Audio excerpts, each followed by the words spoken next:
Give us your perspective on the principles and the priorities of the National Party today versus what it was 30, 40, 50 years ago. Yeah, there have been some changes, but no party is monolithic.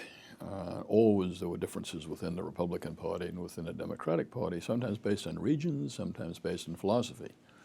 But the way in the Republican Party I was brought up in was very fiscally conservative, very concerned in keeping people's taxes under control, but broad support for international policies, for alliances that would help the country after the Second World War, and very, very pro-civil rights. I mean, the Republican Party was still the party of Lincoln. Today, the Republican Party, a lot of them aren't so internationally minded. They're not for the kind of treaties and relations with other countries that I was brought to be in favor of. They haven't been as progressive as I would like on things like civil rights and rights of minorities.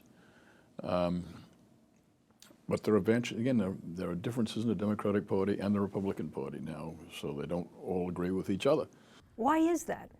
Well, it's because we come from different places, different regions, different heritages.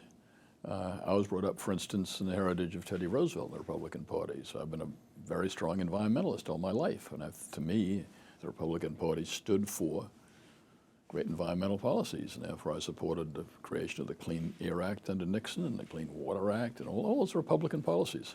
And now, at least under this administration, the Republican Party is not standing up for the environment the way I always have all my life and the way I think is the Republican Party's heritage. So is it fair to say the party's constituency has really changed? Yeah, the constituency have changed regionally too. I mean, when I was brought up, the South was solidly Democratic. Based really on a heritage of the Civil War. And the Democratic Party had to accommodate itself to a lot of those views. That's not true anymore. A lot of the South is now Republican. So the regionally is changed.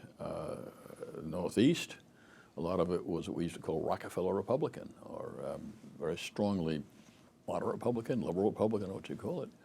And we elected a lot of senators and governors based on those views. Now it's more difficult. We don't have as many of those views anymore. We're not electing as many people in those states. So Rockefeller Republicans, does that have any meaning today in the party? I don't know if Rockefeller Republicans does. There are still a number of moderate Republicans, not as many as I'd like, but there are a number of them. And they're very important historically, because I was talking, I remember, to Walter Mondale, Fritz Mondale, who a friend of mine who ran for vice president Democratic ticket years ago. You're still in touch with him today? Oh, yes, yeah, we're still friends. And he told me that when he was in the Senate, whenever something very difficult came up, they would turn to people who could walk between the parties. He said in those days, they called them Rockefeller Republicans. And there were about 10 to 12 of them. And both parties got really stuck over important parties. They would go and around those people, around the moderates, you'd make compromises. And what you call, used to blue dog Democrats, who was conservative Democrats on the other side. And that's where the compromises were formed. You have to form compromise around the middle. And the middle has sort of disappeared in politics today, and so it's very hard for this.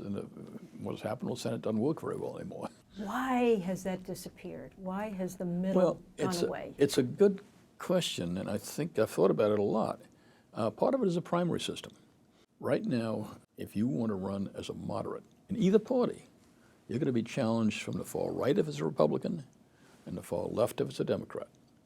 And a lot of the people who are most consistent voters in the Democratic Party are the far left, and the Republican Party is the far right.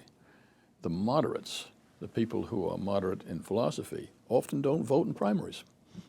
And so we lose the moderates. So we're not compromising anymore. We're going like this. It's the far left versus the far right. And you can't govern that way. You've got to have somebody in the middle who's going to compromise, get along with people, get along with both sides, be able to walk between the aisles. I would not, frankly, have been successful as governor or in the legislature if I hadn't been able to work with both parties to get things that were really in the state's interest done. Well, Governor Kane, thank you very much for sharing your views. Thank you very much, Ken.